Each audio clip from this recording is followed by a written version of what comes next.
Okay.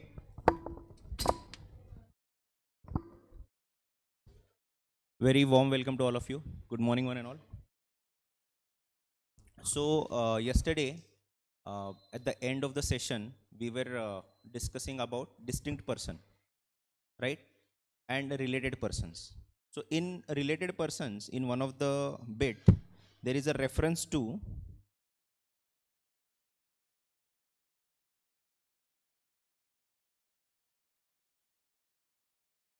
family. It says, such persons are members of the same family.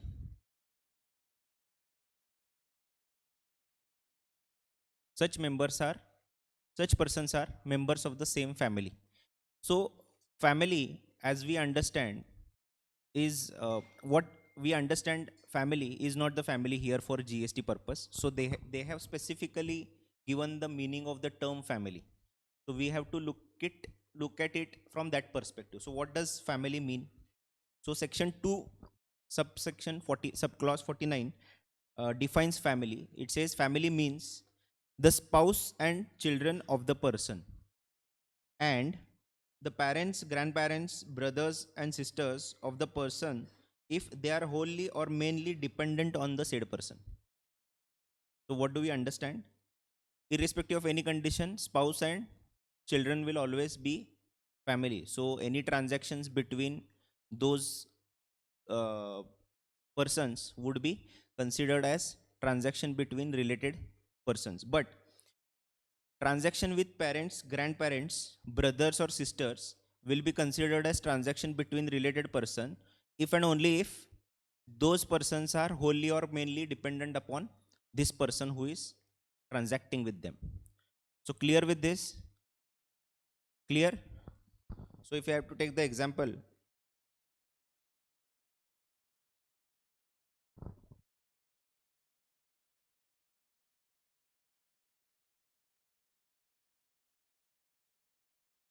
Mr. X,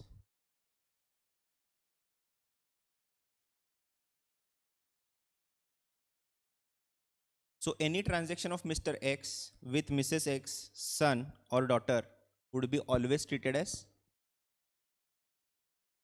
related persons. And if it is without consideration, then also it will be considered as supply, because what we are looking at is transactions which will be considered as supply even if those are without consideration, right? But parents or brothers and sisters, not in all cases transaction with these categories of persons will be treated as transaction with related persons and will be considered as supply even if without consideration. Those will be only considered only if these brothers, sisters, parents are wholly dependent upon this Mr. X. So how do you decide whether dependent or not? That is not defined anywhere. So we have to take the general meaning of what is dependent, wholly dependent or mainly dependent. Maybe in any sense, maybe monetarily, non-monetarily, but when those are said to be dependent upon that person, the transaction would be considered as transaction between related persons. So that is clear.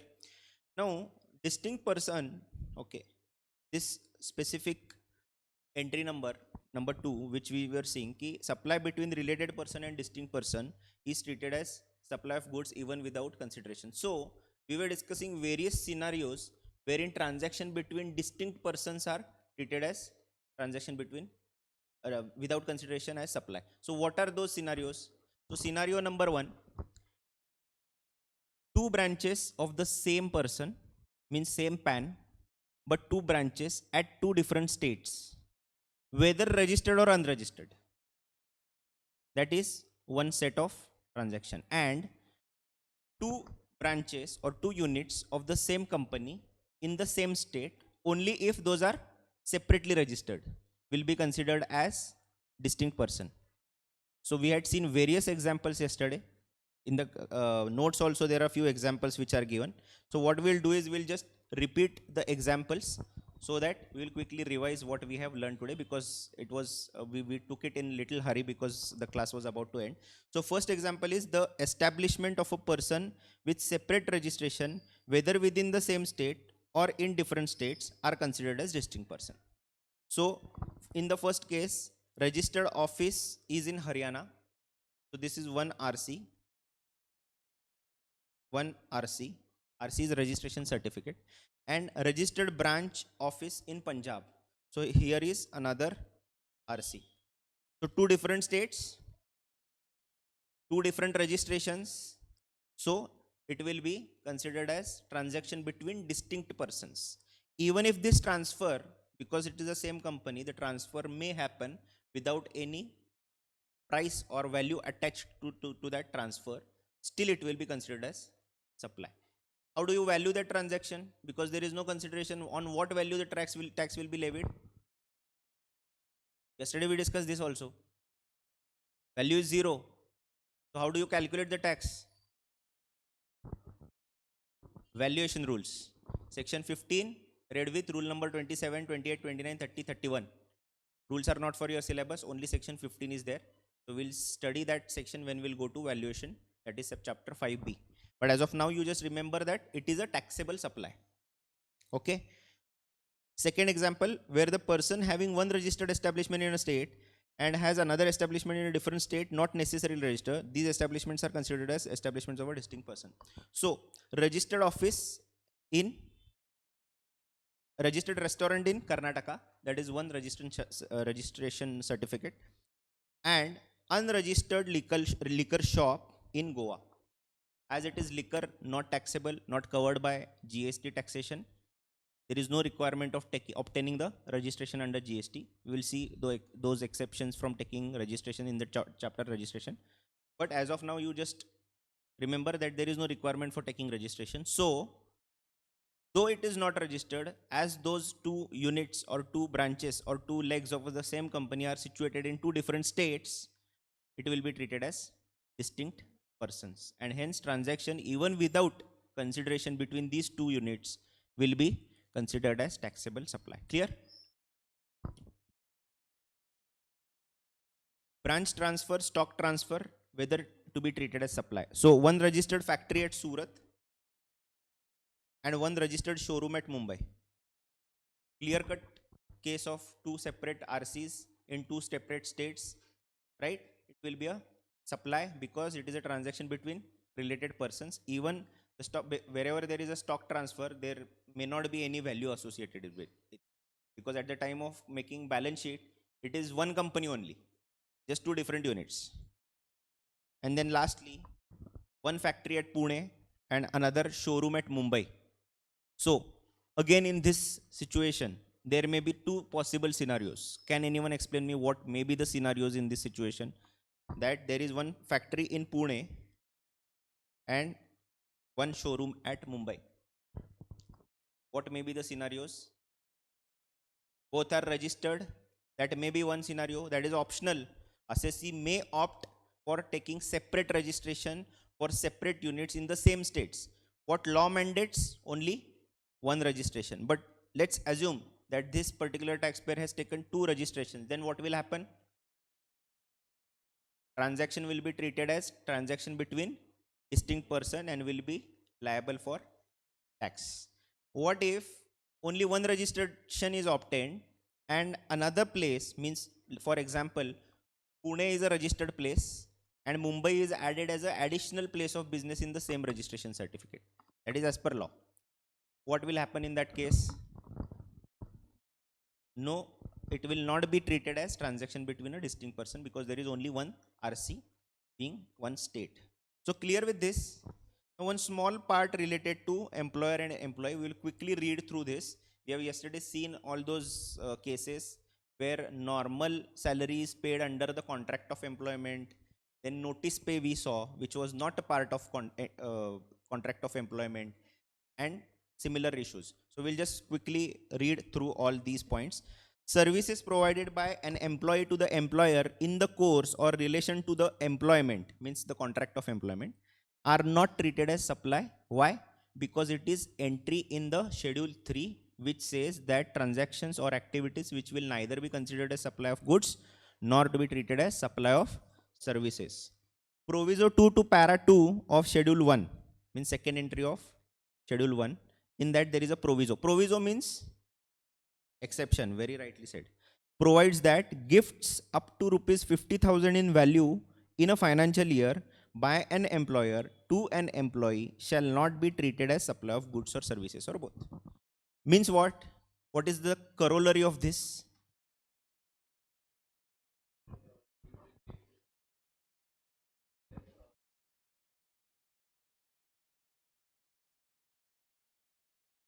That is what is written here. What is the corollary of this? Simple. So whenever the amount of gift given by employer to employee in any financial year exceeds rupees 50,000, it will be treated as transaction between related or distinct person and will be chargeable to tax. However, gifts of more than 50,000 made without a consideration are supply and are subject to GST when made in the course and furtherance of business. Now, why will employer gift something to the employee? And this condition, is it really reasonable? See, I usually the employer pays employee because he has made a good performance in his work, maybe, or maybe because he wants to retain that employee. He thinks that in the future, maybe this employee will prove as a good asset to the company, so he wants to retain the employee, so he keeps gifting. Have you heard about that um, diamond merchant from Surat? No. For last 3 years, he has been giving four-wheeler cars to all his employees. 200 employees, 200 cars he is gifting every Diwali. So whether that will be, is that a part of C2C? You know what is C2C? Cost to company means the package. In normal parlance, we call it as package. Itna package mila hai, aise, right? So package is what the entire salary structure is. Okay, so that is a cost to company, means company pays that package to that employee under the terms and agreement of the contract of the employment. So do you think that gifting car etc is covered in that employment agreement? The answer is no. That is over and above. That may be for some exceptional growth by the company because of the dedication by the employees, vagare, vagare, right? So whether that gift will be still out of the purview of the tax? The answer is, so anything above 50,000 will be considered as gift, considered as transaction between related and distinct persons. If services such as membership of a club, health fitness center are provided free of charge to all the employees by employer, the same will not be subjected to GST. Sometimes what happens, nowadays it is very popular that the employer provides various health related facilities like club membership, gym membership, etc. Why? Because usually whenever there is a fitness related activity, the understanding is this: because of those activities, the employees will be in a position to concentrate on work, the productivity automatically increases and stuff like that. So if this kind of a facility is provided to all the employees and it is a part of the uh, agreement, then it will be treated as transaction of schedule 3, means neither supply of goods nor supply of service, because it is covered in the employment agreement that such fringe benefits will be given to the employee. But if it is exceptionally given to some specific class of persons like CEOs, CFOs, COOs, and it is not a part, it is over and above their CTC, then definitely it will be considered as gift above 50,000. The term gift has not been, what do we mean by gift anyway? Gifting means what? Gift नहीं मिलता है क्या तुमको? हाँ? Giving something without consideration, without obligation, without intention of taking it back, right? That is gift. So Is there any requirement of defining gift? No. General meaning of gift is considered here. Okay. Clear? So any doubts in the first two entries that we studied? Schedule 1. Schedule 1, that is exception to our regular parameters which constitute something as a supply, right? What does schedule 1? Schedule 1 comes from which clause? Clause C of 7.1, right? What does it say? Transactions which will be treated as supply even if those are without consideration. First entry we saw, which was it? Correct. Transfer or disposal of business asset. Which are the three conditions which were there? It is a permanent transfer. It is a business asset, first of all. Then there is a permanent transfer and ITC must have been claimed. Then we saw transaction between related persons or distinct persons, in which we saw what are the various ways in which two persons can be related, right? So it may be direct control, it may be indirect control, it may be one common control who is controlling all other entities. Like that, there are various examples that we saw. And also we saw that employer employee is one of the related persons. Then we saw the definition of family, right? And we saw what are distinct persons. Distinct persons also various categories we saw with respect to the provisions of registration topic number 7, right? So up till now we have seen two entries. Now let's go to para 3 of schedule 1, means entry number 3 of the schedule 1, which talks about supply between principal and agent without consideration.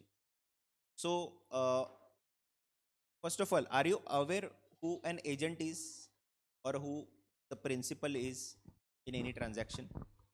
Yes, who can explain it in a simple words?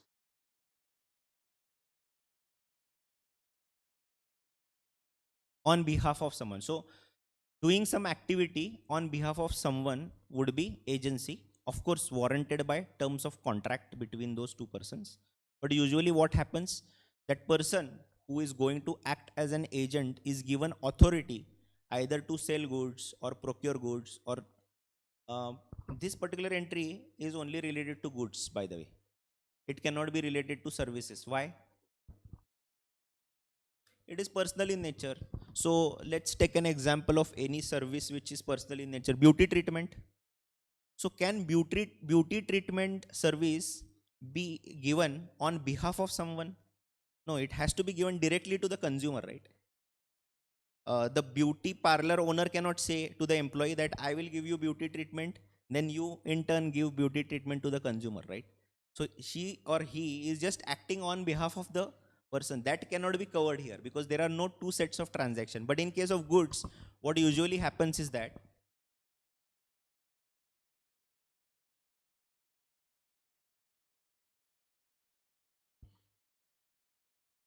let's say A is a principal, C is a customer. So A wants to reach out to C. So he appoints B.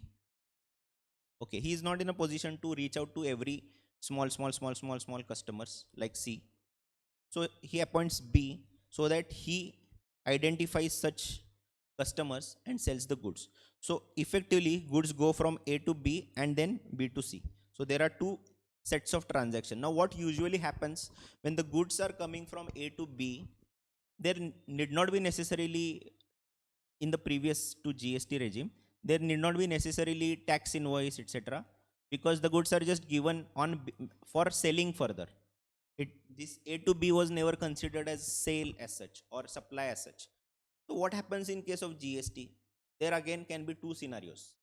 What scenarios those can be? This B, whenever selling to C or D or E or F,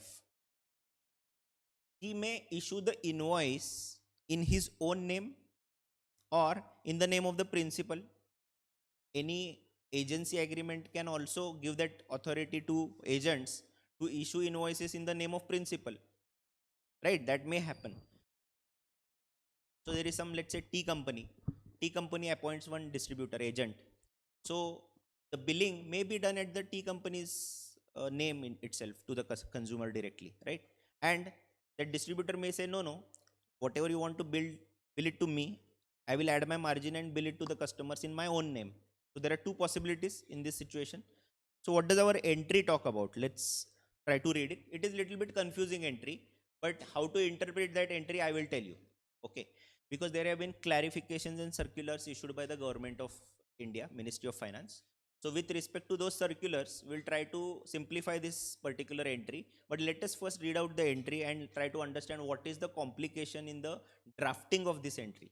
Okay, so it says supply of goods by a principal to his agent without consideration, where the agent undertakes to supply such goods on behalf of the principal considered as supply. So if you read the entry, it is very vague. What does it say? It says principal to his agent. If there are any transfers, okay, and those are without consideration, in that case, where agent is supplying the goods on behalf of the principal, then it will be treated as considered as supply. Which one? The first entry. Okay, but why they want to say that goods on behalf of the principal? Because agent will always sell on behalf of principal, whether he issues invoice in his own name or in the name of the principal. He is always acting, working on behalf of the principal, right? But this entry means actually that in this situation, if and only if B is issuing invoices in his own name to the customers, then only this particular entry will be considered as supply. If at all B is supplying the goods, but invoice is issued in the name of the A to the consumers by B. So B may supply the goods and issue the invoices directly in the name of under the banner of A.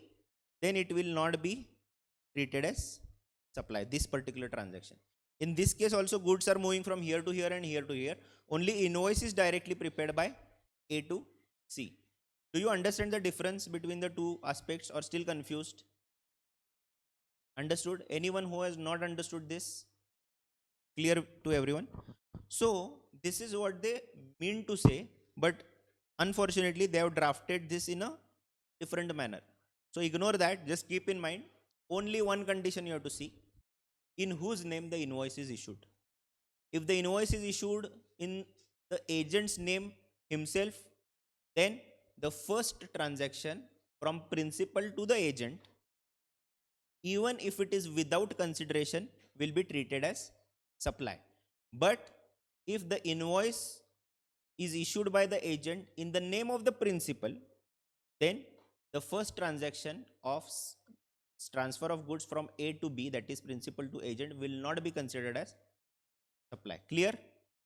Clear the difference? Clear with the difference? So, similarly, supply of goods by an agent to his principal without consideration, where the agent undertakes to receive such goods on behalf of principal, is considered supply. इसका meaning आप बताओ मुझे.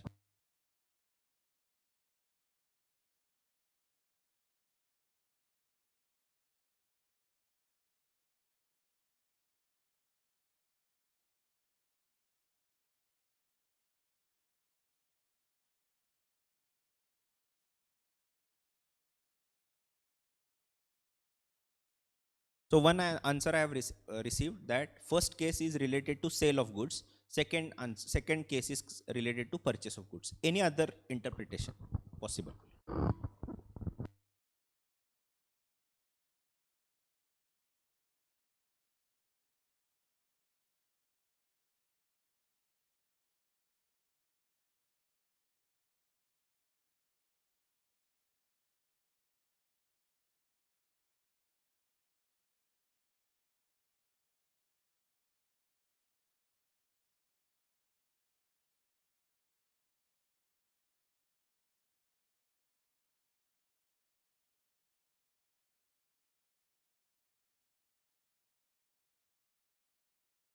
First case is clear to you, na?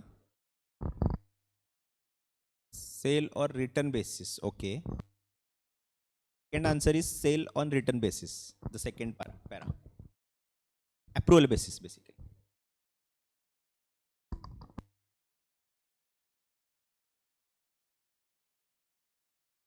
So don't think too much. The first answer is correct. First para is for supply of sale of goods. And similarly, to selling agents, there are procurement agents also. So all the complexities related to procurements of goods and services are handled by those agents. So they, on behalf of the principal, purchase the goods, procure the goods. And the second para is for that. So your answer is correct. Similarly, supply of goods by an agent to principal without consideration, where the agent undertakes to receive the goods on behalf of the principal, means from C, D, E, F. Now C, D, E, F all are sellers. A is a buyer. It is exactly opposite situation of what we had seen in the first example. C, D, E, F wants to sell the goods, means they are the sellers in the market, and A wants to purchase the goods. So A appoints B to procure the material from various sellers. So now if B, okay, purchases the goods from C, D, E, F, G in his own name and then sends it to A, then B to A will also be treated as supply. But if at the time of buying, B goes to C and says, you issue the invoice, but issue in the name of A directly. Okay. In this entire situation, how many supplies are there? May it be first situation of selling agent or second situation of buying agent. Is there any other supply that we are missing out?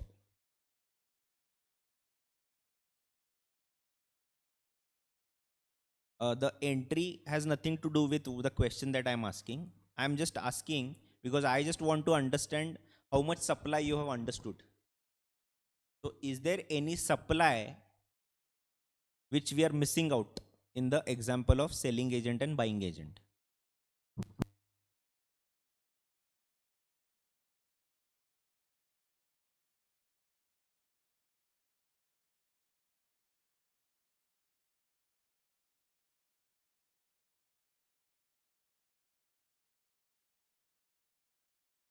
क्या difficult है क्या? जैसे ही agency, agent, ये words आते हैं, what is the next word that comes along with agency? Don't say principal, that is already there. Commission. So isn't commission a supply?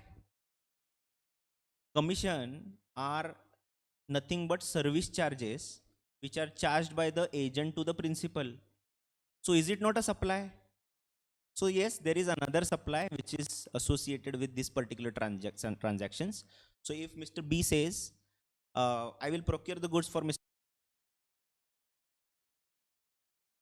in the name of A, let's say 1 lakh rupees, and then tomorrow, next day, B issues invoice in his own name to A, 2% commission on 1 lakh 2,000. So will there be GST on that 2,000? The answer is yes, because it is supply of services for consideration in the course or furtherance of business, and it is supply of service. All parameters satisfied. So in any principal agent transaction, please remember that there may be two supplies which are involved. Clear?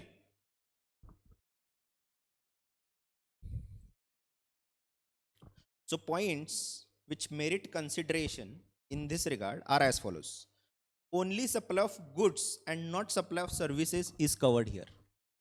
We have seen in the beginning only. Why not services? Because those are personal in nature, and supplying services on behalf as such technically not possible. Okay. Supply of goods between principal and agent without consideration is also supply. The crucial point is whether or not agent has the authority to pass or receive the title of the goods on behalf of the principal. So issue the invoice means only this thing. How do you test this authority to have or right to have to transfer the title is to be tested is through the powers of issuance of tax invoice. Clear? So what I have told you is just the meaning of whatever is written here. So whether the invoice for the further supply of goods on behalf of the principal is being issued by the agent or not, that is the only question you have to keep in mind. Okay. So if you try reading the provisions, you will get confused. So just keep this in mind. Invoice किसने issue किया है? Whether the invoice for further supply is being issued by the agent in his name, then para 3 applies. Means it is covered by that entry of schedule 1. Where the invoice is issued by the agent to the customer in the name of the principal, then there is only one supply from principal to directly to the consumer, and another supply may be that commission wala supply which we discussed, but not this one. This entry number 3 of schedule 1 does not become, para number 3 of schedule 1 does not become applicable in that particular scenario. Where the goods are being procured by the agent on behalf of the principal are invoiced in the name of the agent, then further provision of the said goods by the agent to the principal would be covered by para 3 above. So this is nothing but the second part that we covered, procurement agent. Similar to selling agent, procurement agent. So now clear with the concept of principal and agent and supply related to that. Any doubts?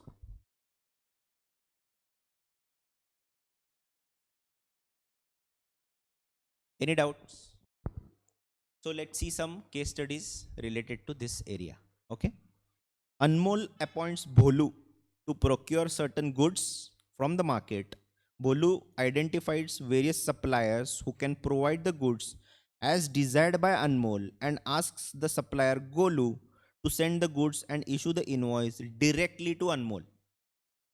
Now, whether this is transaction pertaining to para number 3 of schedule 1 and hence a supply or not is my question.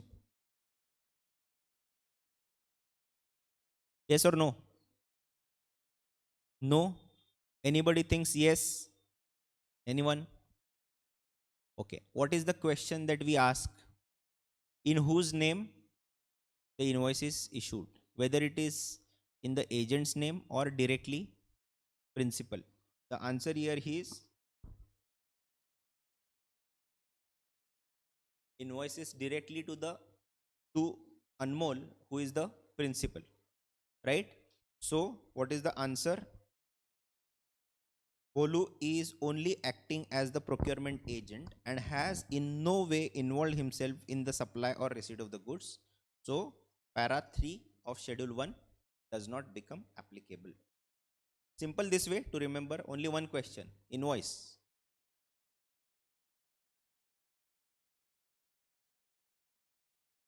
Messrs. T, a banking company, appoints M, an auctioneer, to auction certain goods. Auction समझता है क्या है? Going on. We have seen in Bollywood movies a lot of times auctions being conducted. That is not the way the auctions are actually conducted in real life, but at least we have an idea what auctions are, right? So Messrs. T, a banking company, appoints M, auctioneer, to auction certain goods. The auctioneer arranges for the auction and identifies the potential bidders. Who is a bidder? IPL का auction देखते हो आप लोग? Bid समझता है, bid, right? The highest bid is accepted and the goods are sold to the highest bidder by Messrs. T.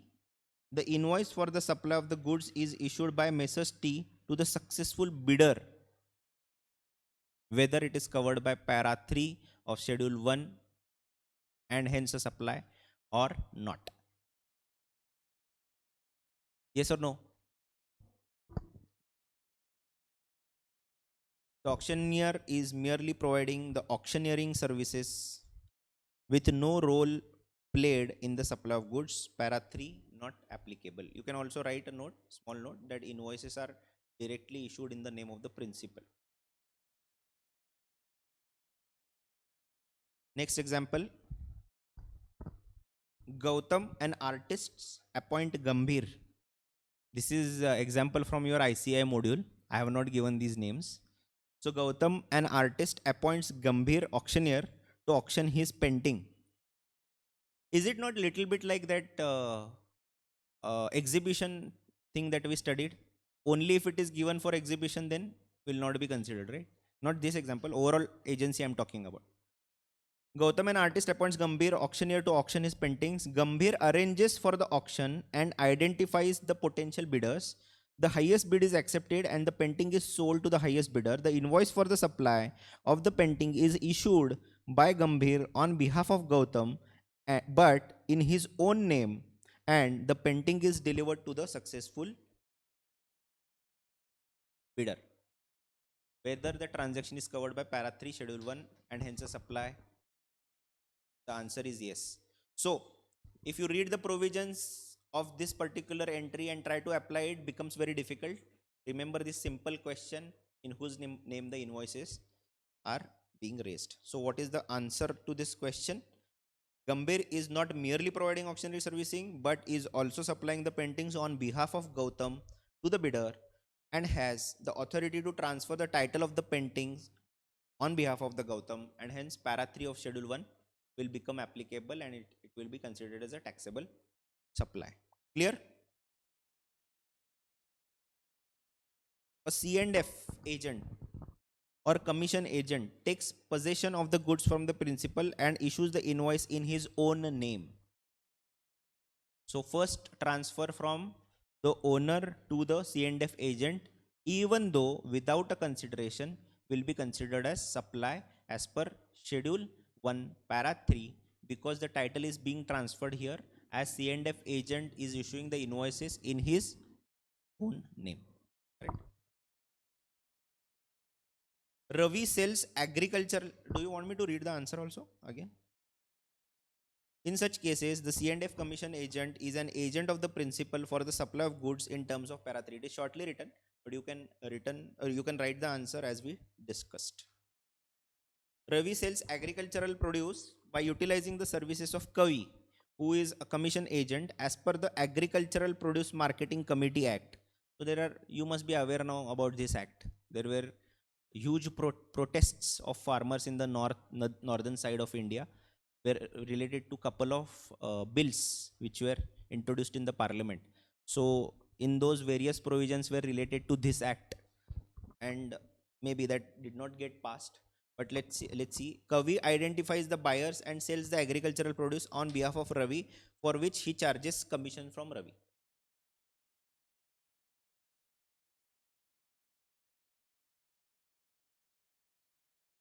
Sir invoice का तो दिया ही नहीं है.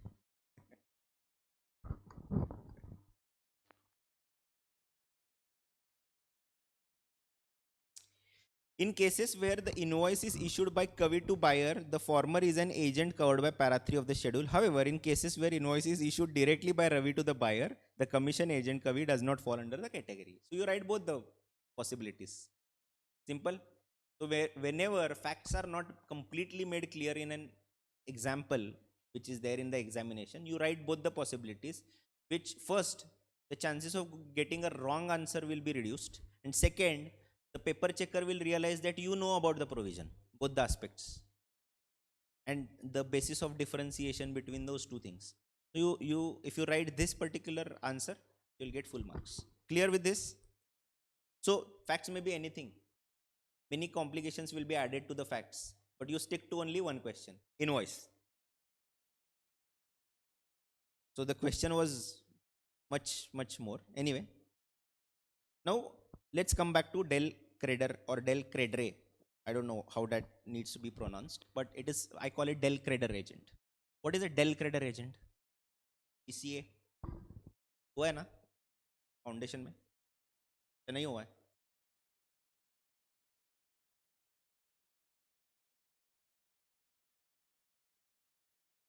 Yes.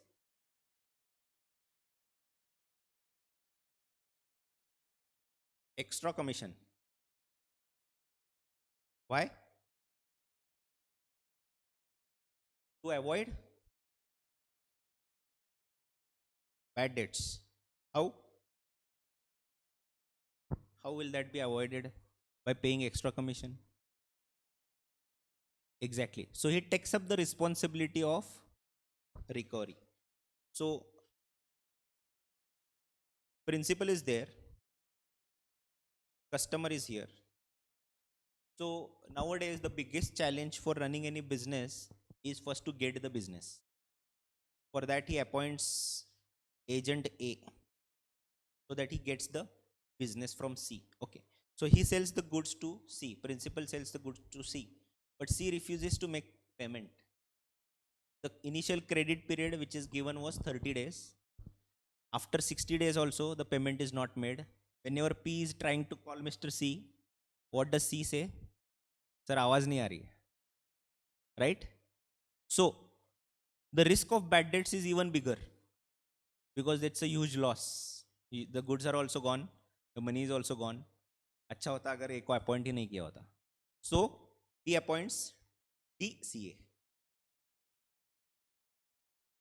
So what does DCA do? He ensures P that I will get the customers like C. I will also make sure that the payment is made within 30 days. So P is relaxed. A used to charge 2% as a commission. DCA charges 6%. So P says it's okay even if my profitability is reduced by 4%, but ultimately I am happy at the end of the day. There is no tension of recovery. That is what DCA does. Now clear with DCA? So how does DCA manages that?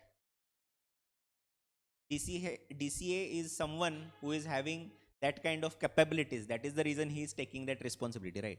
Means that either he can recover by using money power, muscle power, or he can make sure that the funds are gone to C to make payment to P, sorry. Means what? He gives loans. He is a lender also. So he can give loan to C to make the payment to P. In a way, he has ensured that the payment is made. What about the recovery of that loan? He will only lend the loan if he knows that he can recover that loan, right? By using again that money power, muscle power, right? So DCA, in short, takes the responsibility of bringing the customer to principal as well as recovering the outstanding dues of the customer, for which he charges certain extra percentage of commission.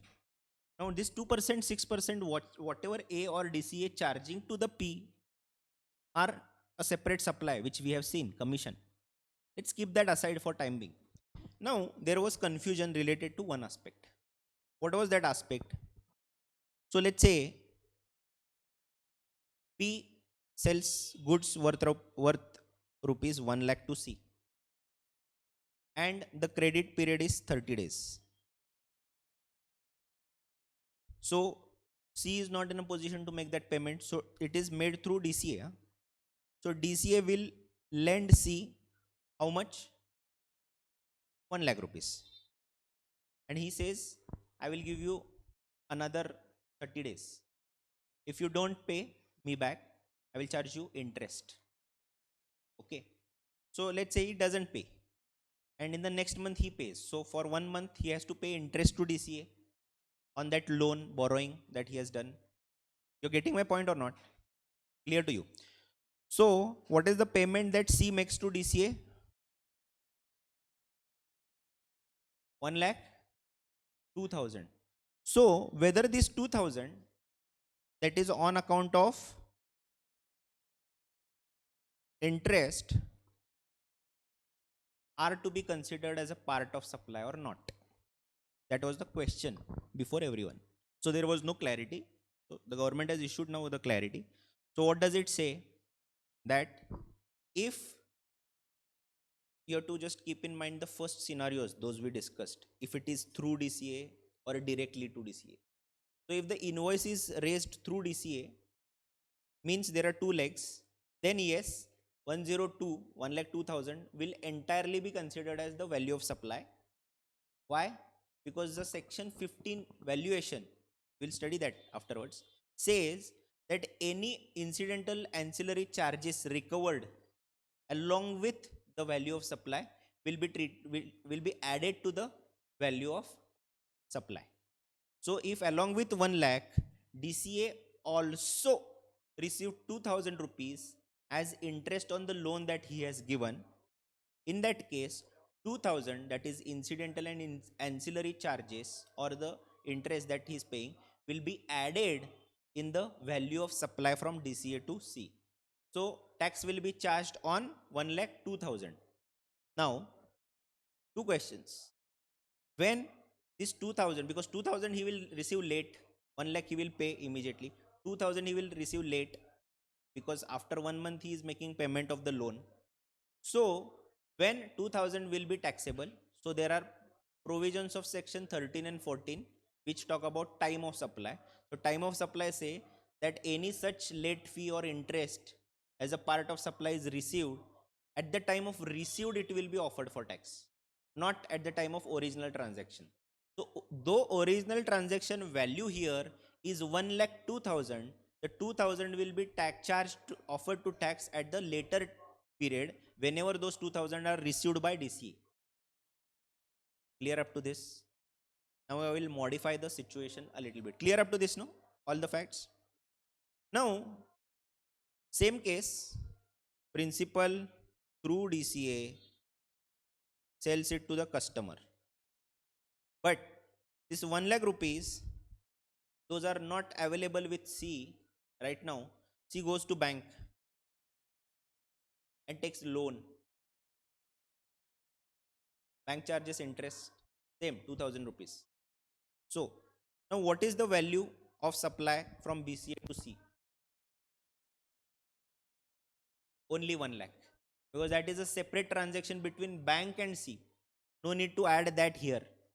Only if that is between the same persons and it is incidental and ancillary charges, then only those are added to the cost, that is 1 lakh rupees. But this being a separate transaction, interest, is it interest a supply? Yes or no? In individual transaction of bank lending money to the customer, charging interest rupees on 1 lakh rupees, 2,000 rupees interest is charged, whether this 2,000 is supply or not. Yes or no? Why are you so confused? We have seen these all these examples. Not probably revised the examples. How do we test whether there is a supply or not? First of all, it has to be related to goods or services. Whether charging interest is goods or service. Why service? Why not goods?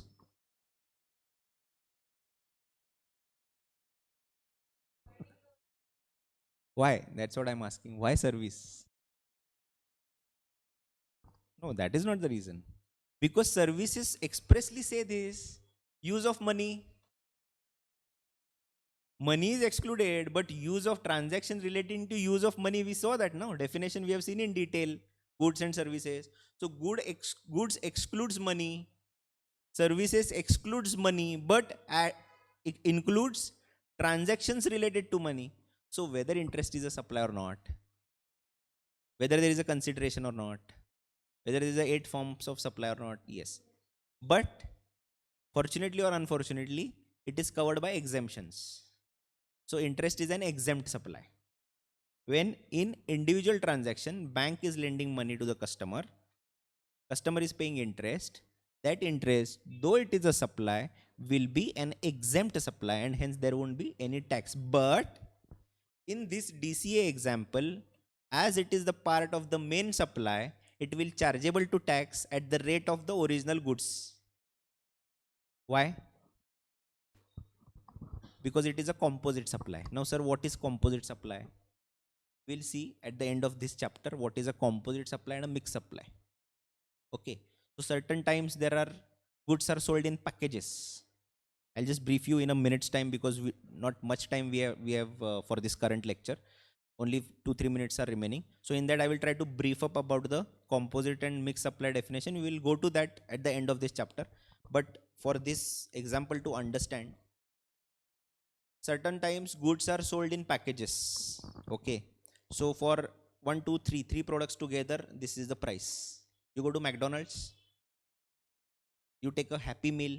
So there is a combination of various things, maybe a burger, then fries, some soft drink, and a couple of small items. So let's assume that every item in that Happy Meal is having different tax rate. Something is 28%, something is 18%, something is 5%, something is exempt. and it is sold at one price. They sell it at one price, right? One lump sum price. You go to these shopping complexes, or maybe DMart or Star Bazaar. So there is a combination of toothbrush and toothpaste charged at a single price, right? Let's assume it is not correct, but hypothetically, let's assume that brush is taxed at 18% and paste is taxed at 28%. What rate would you apply? Because there is only a single price, isn't it? So you are traveling and you see one board, uh, bed and breakfast at rupees 6,000 rupees. So they provide accommodation in that hotel as well as complimentary breakfast. So let's assume that breakfast is considered as restaurant services chargeable at 5%, and accommodation is, let's say, 18%, but it is charged at one price. How would you tax that particular supply? So these kind of scenarios are appearing in practical life, and that's why they have to define composite and mixed supply. So composite supply is something where two or more goods or services are sold which are naturally bundled, and one of them is a principal supply, main supply, and other are ancillary supplies, that is composite supply. And there is a mixed supply, means no connection, those are not naturally bundled. There is a artificial bundling done by the seller, like McDonald's. They just want to increase their sales, so they just bundle it, sell it at a single price, maybe little discount, or maybe you are paying more, you never know. So that is artificial bundling. So what is the difference between this composite supply and mixed supply? In case of composite supply, the rate of tax of the principal supply is charged to the entire amount. And in case of mixed supply, let's say toothbrush, toothpaste, it is a mixed supply, because for someone who has gone to the DMart to buy toothbrush, for him toothbrush is a principal supply. Somebody who has gone to the DMart to buy a toothpaste, for him toothpaste is a principal supply. So you cannot bifurcate and identify which is a principal supply, and there is a artificial bundling. In that case, highest rate of that those all commodities will be levied to the entire price. So you got the difference between composite supply and mixed supply. We will study in detail at a later stage. Just to brief you about this. So in this case, along with the goods, interest is added to the value. Similar to composite supply, the tax rate to the interest or the charges those are recorded will be same to the rate which is charged to goods, which is the principal commodity here. So in case of valuation, if you see section 15, it says you have to add those incidental ancillary things to the value of the product, and then you need to charge the rate of the tax. So clear with this case now about Dell Creditor Agent. Let's quickly run through the provisions. In commercial trade parlance, a DCA is a selling agent who is engaged by principal to assist in supply of goods or services by contacting potential buyers on behalf of the principal. Unlike other agents, a DCA guarantees the payment. In such scenarios where the buyer fails to make a payment, the principal by the due date, DCA makes to the principal by the due date, DCA makes the payment to the principal on behalf of the buyer, effectively providing insurance against the buyer. Insurance against the default means in case there is a default by the buyer, he acts as a insurance company and ensures that payment will be made to him. For this reason, the commission paid to the DCA may be relatively higher than the paid to normal agent. We saw this example.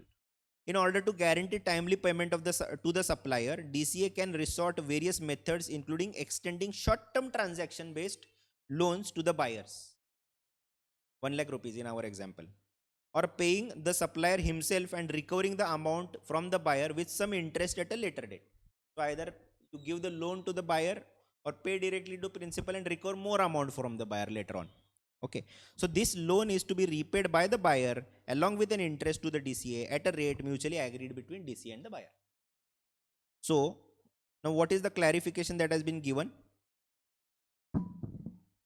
Whether DCA falls under the ambit of para 3 of schedule 1. What do you think?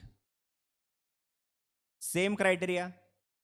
Yes, depends upon whether invoice is issued by DCA or not, right? same like agent. Whether the interest on temporary short-term transaction based loan extended by DCA to the buyer is to be included in the value of supply. It is clarified that in cases where DCA is not an agent under para 3 of the schedule 1, the temporary short-term transaction loans being provided by DCA to buyer is supply of services by the DCA to the recipient on principal to principal basis and is an independent supply. So whenever he is not issuing invoice in his own name, there is no question, because principal is directly recovering, means issuing the tax invoice in his own name. So this is a separate supply of loan, which is not to be added in that price. Now, the interest being charged by the DCA would not form part of the value of the supply of goods supplied to the buyer by the supplier. So that is treated as separate interest, which is exempt under GST, though it is a supply of services. We have seen the bank example, right? Similar to that. But what happens if the invoice is issued in the name of the DCA and DCA is charging 2000 in addition to 1 lakh rupees? Then it will be added to the value of the supply. Whether the interest on temporary short-term transaction based on loan extended by DCA is to be included in the value of supply, the temporary short-term transaction based credit being provided by DCA to the buyer no longer retains its character of an independent supply, and it's subsumed in the supply of the goods by DCA to recipient. We have just seen this. The value of the interest charged for such credit would be required to be included in the value of supply of the goods by DCA to the recipient. So 1 lakh rupees price which is charged by DCA to the buyer, and 2000 that which is recovered as interest on that temporary loan or payment which was done by the agent to directly to principal, for that amount, that 2000 rupees will be added in the 1 lakh rupees, and the price or the value of the supply will become 1 lakh 2000, because the invoice was raised in the name of DCA. So first condition remains the same, in whose name invoice is issued. If it is issued in the name of the agent, then whatever additional charges the agent is recovering is to be added in the price of the value of the supply. If not, then no. Clear? Services by way of extending deposit, loans, advances in so far as the consideration is represented by way of interest or discount are exempt under entry number 27 of 12 by 2017 CTR 28 June 2017, discussed in detail in chapter 4 exemptions under GST. So there are two mega exemptions in GST which were issued on 28th of June 2017. Notification number 2 by 2012 and notification number 12 by 2017. 2 by 2017 and 12 by 2017. 2 by 2017 talk about exempted goods. 12 by 2017 talk about exempted services.